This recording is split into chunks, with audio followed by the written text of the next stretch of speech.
Hey, friendo, Steve here. It's time for another Ask WrestleJuice. Been a while since we've done one of these, so let's hop right into it. You guys left a bunch of great questions. First up, from Centrifuge, he says, how does Punk ever make it to a WrestleMania main event if he can't work a build-up towards it without another body part of his failing? That does seem to be, right now, kind of a concern for CM Punk. His first injury in AEW, after he had successfully put on like 20 or so really good, really physical, sometimes pretty long matches, it happened on a fluke incident. He jumped into the crowd after winning the title from Hangman Page and broke his foot. Seems like the kind of thing that wouldn't happen during the normal course of a match. He's familiar with all of the moves that you do during the course of a wrestling match, and jumping into the crowd is something that he did every once in a while in AEW, a fluke injury, right? Obviously, the guy's a little bit up there in age for a pro wrestling body. And the thing about CM Punk is that when he wrestles these really physical matches, which is just his thing, he's maybe more prone to injury than somebody who works a softer style, like, for example, The Miz. Nobody's ever accused The Miz of leaving it all out there in the ring. So the next time he had an injury is basically the Brawl Out match, him versus Mox in a really super physical match. He does a suicide dive, and I believe that was a triceps tear, I think.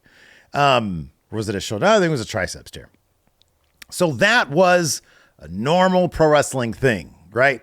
Fast forward, the first time he's in a wrestling ring on television at the Royal Rumble, now at the age of, I think he's my age, I think he's like 45, and he takes a fairly standard wrestling move in a future shock DDT from Drew McIntyre, and he's got a torn triceps. It's you think it's the kind of thing that WWE would at the very least pay attention to, and maybe when he returns, maybe in time for SummerSlam, maybe in time for whatever's right after SummerSlam, I don't know. You'd think that if Drew McIntyre re-signs with the company, there's a good chance Drew McIntyre is going to be in that WrestleMania Night 1 main event against Seth Rollins if they give them the main event for Night 1. And if he re-signs, I kind of feel like it'd be Drew McIntyre's time, given that he's doing really, really good work right now, to finally have a title in front of people. So you fast forward through the summer, at the end of the summer in September, or maybe even late August when SummerSlam comes around, because I think SummerSlam's at the end of August, or is it the beginning of August? I forget which one it is.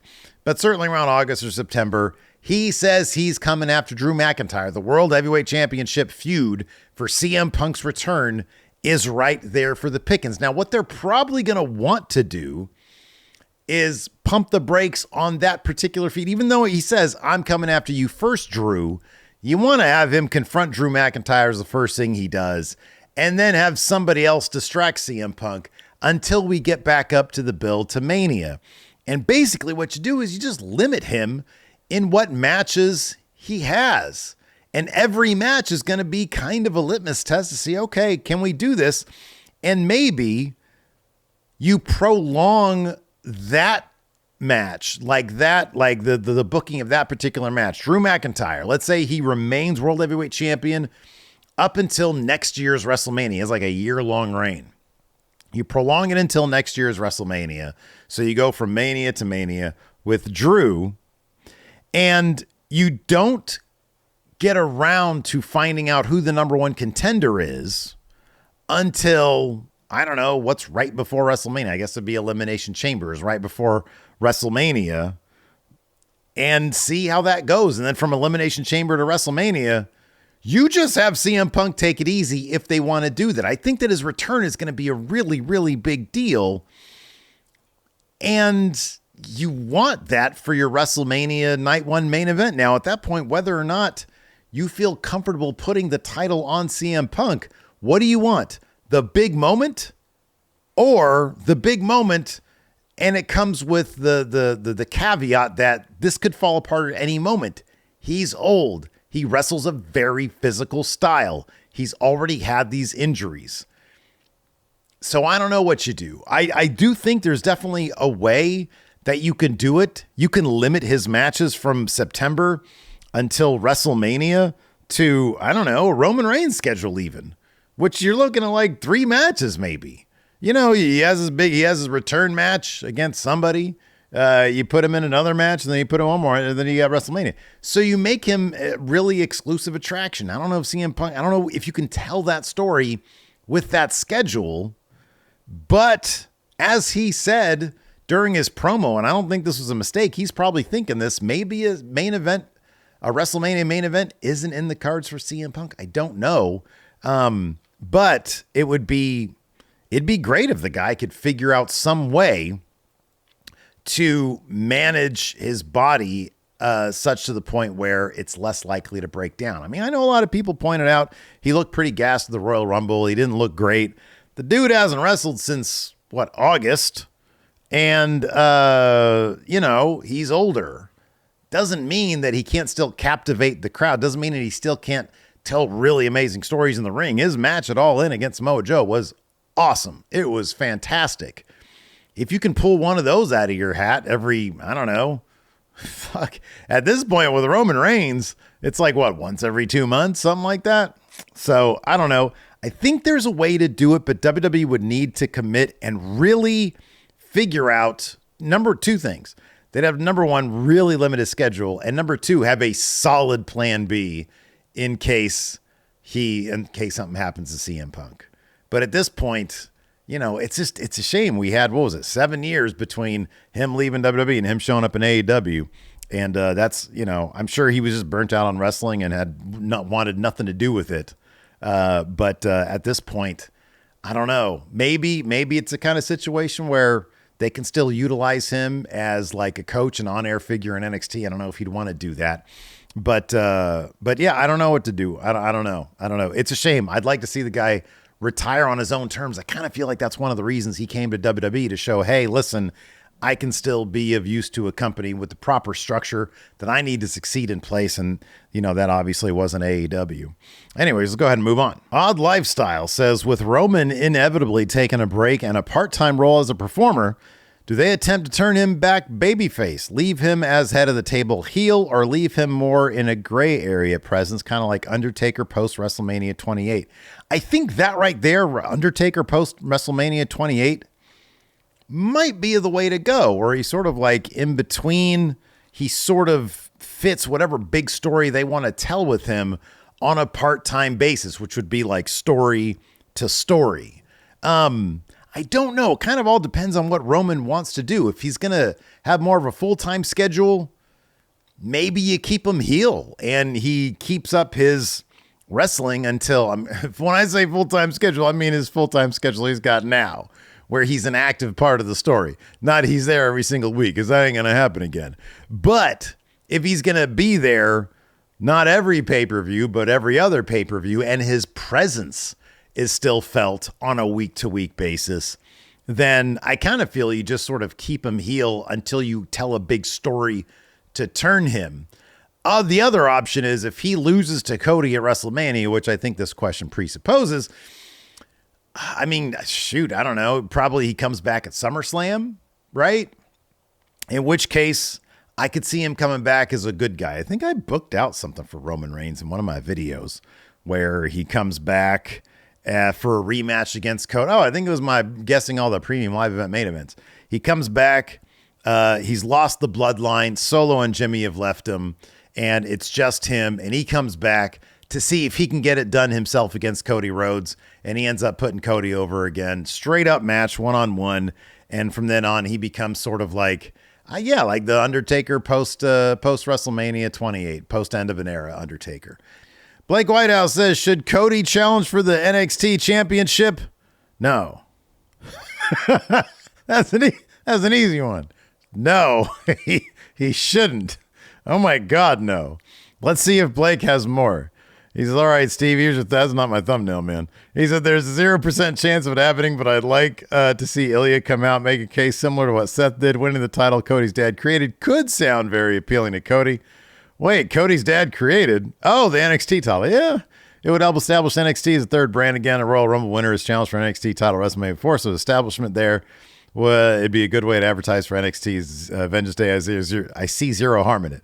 Nah, man, you're face of the company. They're not going to be the NXT champion. That's the harm in it. There's a lot of harm in it because Cody's going to be the next face of the company. He's kind of already the face of the company, but Cody's going to be the face of the company. You can't have him walking around with that big old NXT title. No, that's not going to happen. He needs the big shiny gold title with the WWE logo on it. He shows up at the Today Show with the NXT title. People are going to be like, what the fuck is this guy? What is that title you have on? It looks like a weird toy. He's be like, yeah, NXT. Blake thought it was a good idea for me to challenge for this one, so I went ahead and did it. No, I do not endorse that, Blake. Thank you for the question, though. And I like that. No, I like that. A very creative question right there. I'm not talking shit. I'm not. Paul says, do you have you ever collected wrestling figures? Oh, do I now? Or have I ever collected wrestling figures? If so, which ones did I collect and which one was my favorite?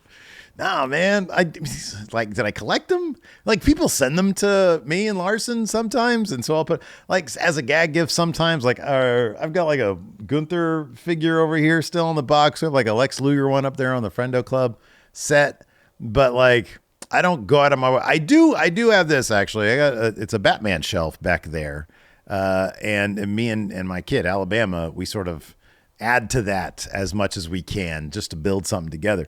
But no, I've never collected wrestling figures. Not that I'm above it. I've collected comic books in the past, but more to read them. Like, I keep them, but more just to read them.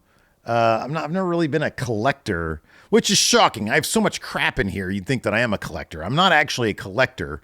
I do amass stuff, though. Jack asks, what was some of the first wrestling merchandise you owned growing up? Do you guys remember Muscle Men? Back in the 80s, they had these little plastic rubbery figures called Muscle Men. And they were basically pro wrestlers, not affiliated with anything beyond the Muscle Men Pro Wrestling League, I guess. Growing up, I didn't watch wrestling. I didn't watch wrestling until I was in college. And I obviously grew from college. I think I had reached my height already by then.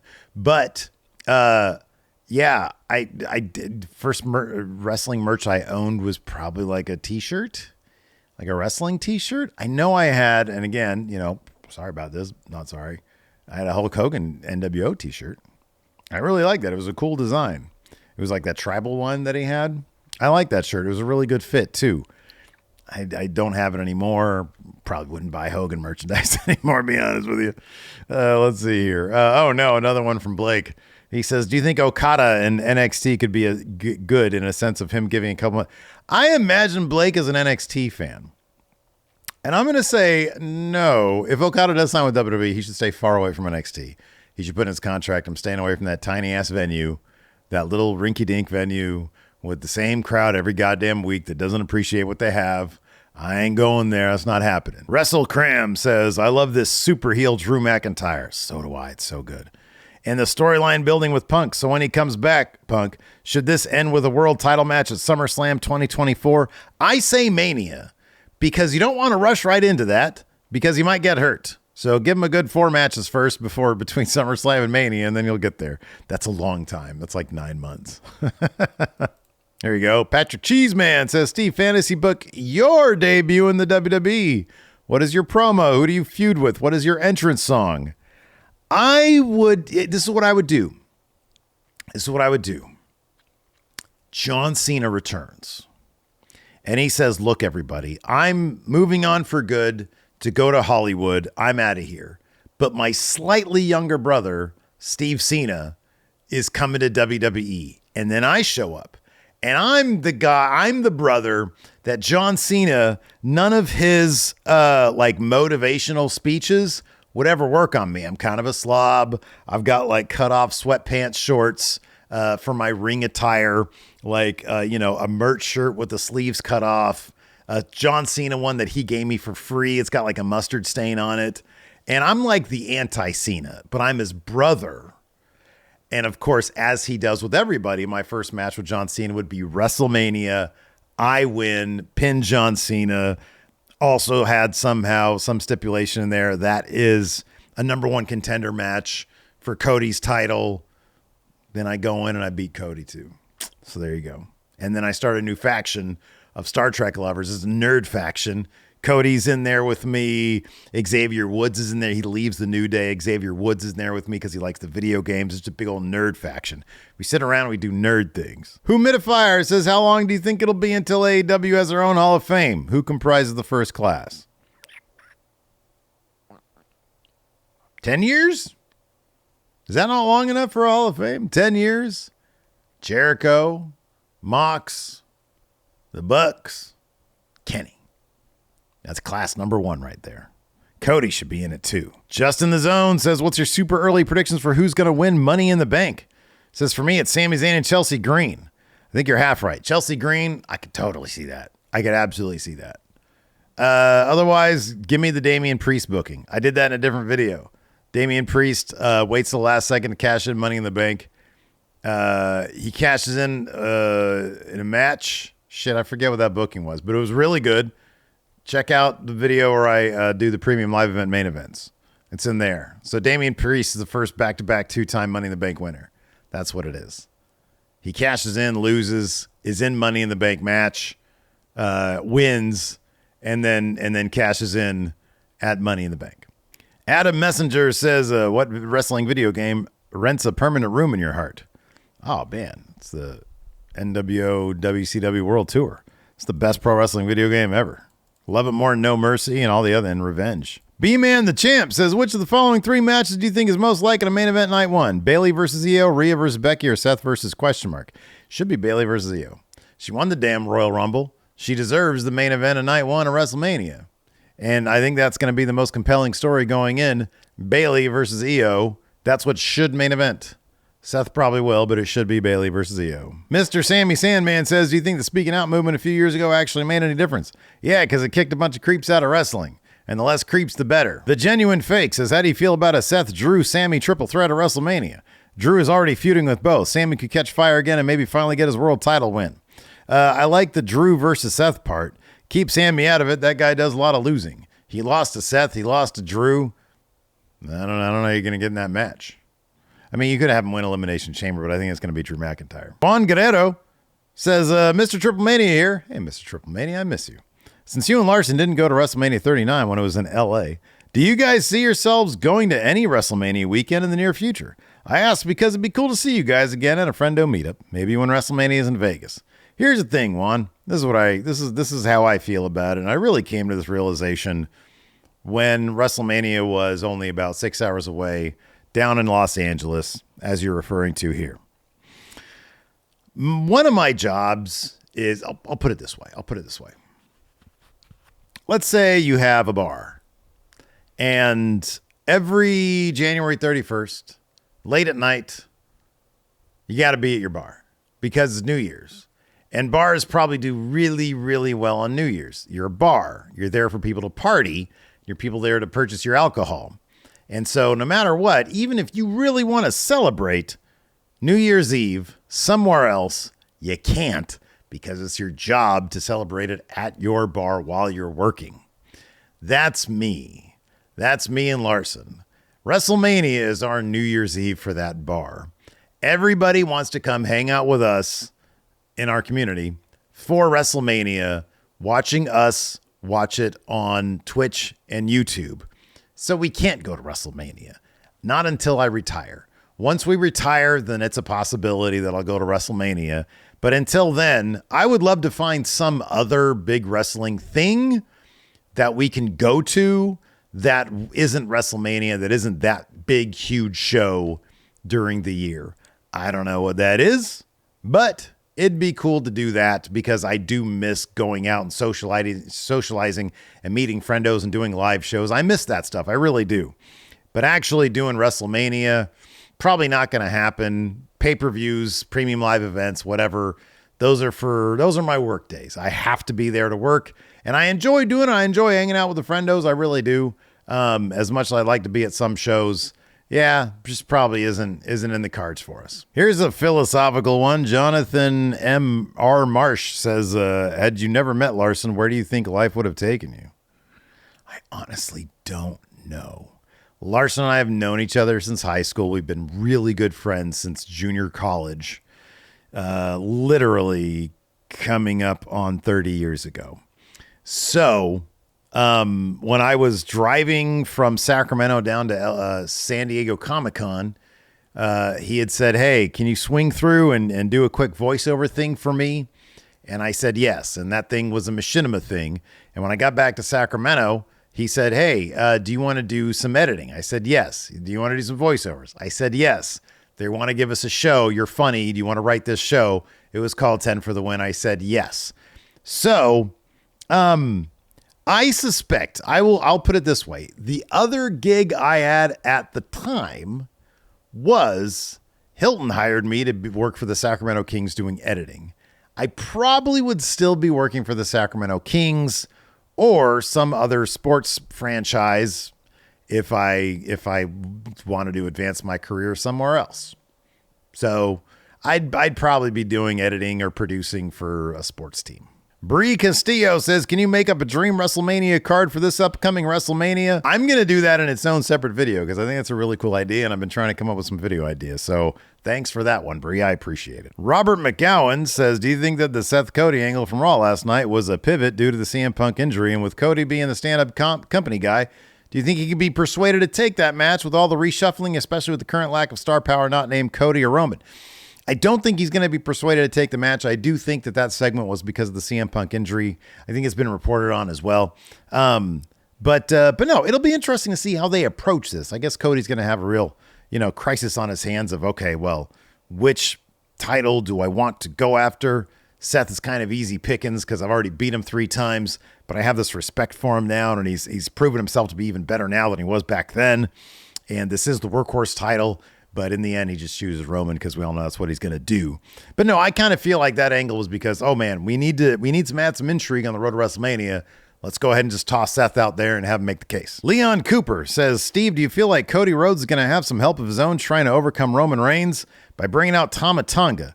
I'd be kind of surprised if that was the case, only because the audience doesn't really know Tama Tonga. So it'd be kind of like whoa, who's that guy? What's going on there? Callum says, do you see The Rock helping out Cody Rhodes? No, because that would be like probably too big of a distraction for Cody, but that's possible. If Rock sort of helps Cody, eliminate Solo and Jimmy and then raises Cody's hand in the end. That's a possibility. The Champ says, what style of wrestling do you find yourself drawn to the most? Whatever Gunther does. That's what I find myself drawn to. Gunther. Red Dragon says, what's a match you thought would be terrible and ended up being surprisingly really good? Whatever Logan Paul's first match wasn't it a tag team with Miz or something like that? I forget. But yeah, I wasn't looking forward to that. And every single time Logan Paul has a match, I'm like, God damn, this guy's good. Honked Off John says, can you explain the Miami Aliens joke? I laugh because you and Larson are funny, but I don't understand the reference. There's a lot of jokes from you guys, but like that. But Miami Aliens is the first one to come to mind. A couple of weeks ago, there was a weird news report that like a bunch of cops had shown up at a mall in Miami, and some people were reporting to see 10-foot aliens. And I think it ended up just being like a publicity stunt for a Cloverfield movie or something. That's the rumor. I don't think it's been announced, but yeah, it's so, and then on top of that, we had heard like there was a TikTok from some guy who claimed to be like former CIA, I think. And he said that that aliens are going to be showing up here on Earth in 2027.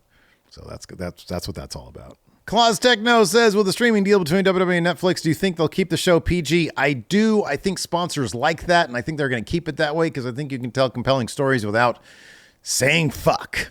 Z Cantor says, who's Gunther's opponent at Mania since Brock is more likely not going to be? It's going to be Jey Uso. I think it's going to be main event Jey Uso. He needs like a big match like that if he's going to be main event Jey Uso. I'm in on this one. Michael Vasquez says, how are you doing? I'm doing well, Michael. I miss my dad. I miss the Enforcer, but I got a great family around me and I got good friends and I got a dream job. So I can't complain too much. So I'm doing all right. Thanks for asking. And that's going to do it for WrestleJuice, for Ask WrestleJuice. Thanks everybody for tuning in. Appreciate it. Till next time, we'll see you around. Hit that subscribe, hit the like button.